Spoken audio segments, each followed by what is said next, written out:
am Dr. Lisa Coleman, the founder of the Choose Joy Now Network, and today I am here at the Sheltering Wings Domestic Violence Shelter here in Danville, Indiana.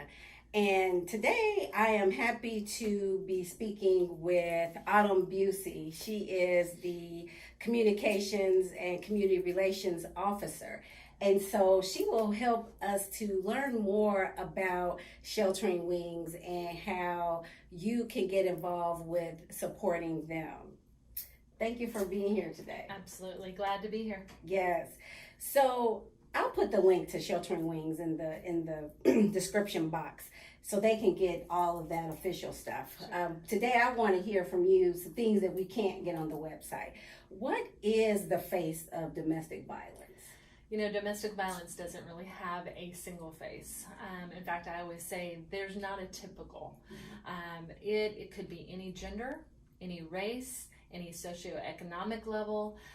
It amazes me. I get it. People think when they think domestic violence, they think, oh, it's got to be somebody who's poor. And oftentimes that may be the case, but we've had CEOs, we've had nurses, we've had doctors' wives, we've had pastors' wives, we've had pretty much anything you can think of here. However, it is true that part of the control of domestic violence is often that the abuser prevents their victim from being able to actually have a job or to have their own income. And so that's what leads to what people stereotypically, but there really is no face. In fact, we're moving into a new phase for the shelter where we're going to, we've always served men, but we're going to actually be adding a wing for men. And so that That's again, unique, right? that again kind of changes what a lot of people think about domestic violence. Yes. That's awesome. See, as we go through this, you'll hear more and more why I'm so passionate about Sheltering Wings and want to spread the word of the good work that they're doing to support our community. So when you think about the women and men that come here, give me a story or share something about a lady from the time how she found you all to the time she transitioned back out. Yeah. So one of the stories that pops into my mind immediately was a lady who her entry story is very powerful, but then her transitional story is powerful as well. She came to us with 2 young boys. And one of the first things we do is go through an intake process if someone needs to stay with us, and they did need residential services. So they were being taken on a tour, and one of the advocates that was with her was showing them all the spaces. Our kitchen is amazing. We have, rooms that have 4 beds, and so a family actually gets their own room.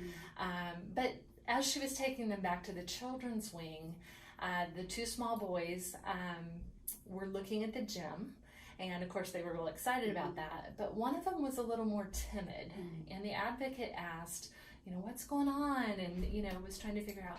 And the little boy asked, are the doors locked? And he again went on to say, can he get to me? And that was just heart-wrenching. Yep.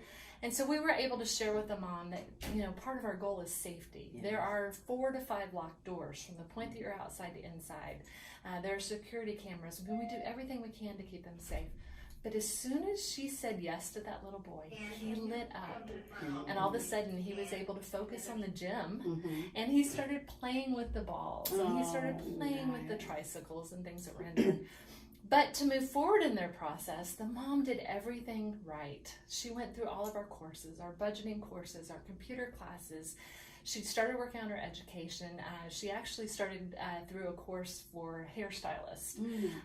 And she was able to get to the point where she was able to save money, and they were able to transition out.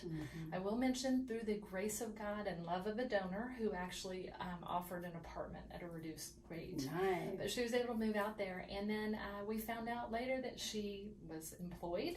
She had her own apartment, and she was just that ideal of what we want to happen. We want them to feel safe while they're here with us, but our goal is to get them safe and independent where they're out on their own. That's awesome. Thank you for sharing that. Beautiful story. It helps to really paint the picture of why this place is really needed. and beneficial. So thank you for that. So to wrap up, there may be someone out there, an organization who's thinking about, what cause or organization can I support? You know, they may be going through that. Some people I know do it at the end of the year. You never know when they may get us here, right? And think about, I need to figure out who I want to donate my time, energy, and money to. What would you say to them to help them choose Sheltering Wings as their top, on their short list of support? Yeah. I could talk about this for hours, you know that. But just some key points. Number one, you may or may not know that we are a Christ-driven organization. We are in the business of getting people safe and also creating stable and independent lives. But in that mix, we want them to know the love of Christ. And that love of Christ comes through our employees, through our volunteers, for anyone who actually contacts or comes in connection with us. So that's a big portion of who we are, and I know your target audience, and that's a big part of who they are. So that's one issue. Another thing that makes us a little different from most domestic violence shelters is we are very focused on not only the intervention part, the part of residential or helping those who are non-residents with classes and emotional support and things of that nature, but we're also heavily into we've always been in prevention, but we're really realizing that if we don't get into the prevention area, we are going to continue drowning. A new statistic that came out a couple years ago was for every one abuser, there's up to 5 victims that they affect. And so basically what was happening is we get one person in here, we start helping them, they get on the road to stability and independence. And when that abuser realized that they had lost their grasp on that person, then what they do is just move on to the next one.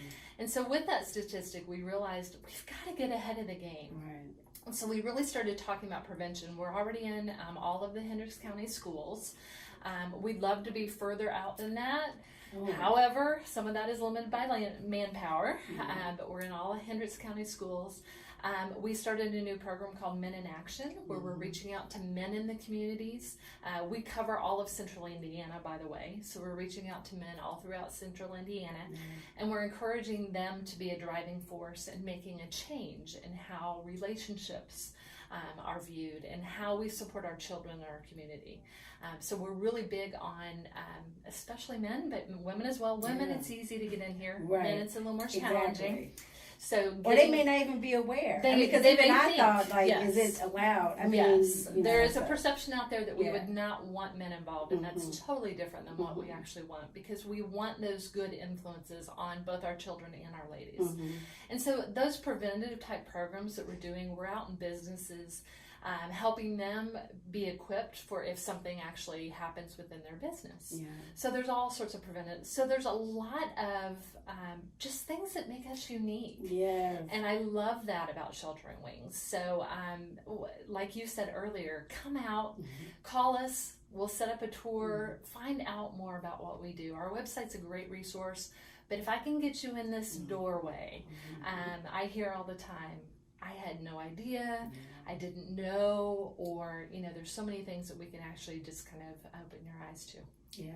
So hopefully you decide to choose Sheltering Wings. As you heard Autumn, there's different ways that you can support them, joining the Men in Action group and doing some of the work that they're doing. What's the teen program called? We have a teen program. It's a group of teen volunteers from the community called Teens That Talk. Teens That Talk. And so that's something I know many times teens, they may be looking for something, again, to get involved with. And then, as Autumn said, if you think about prevention, getting that knowledge early on is going to be awesome. So, awesome. Thank you, Autumn. And hopefully you all heard something that moves you to want to come out and have a visit or volunteer. That would be even better. With that, thank you. Take care.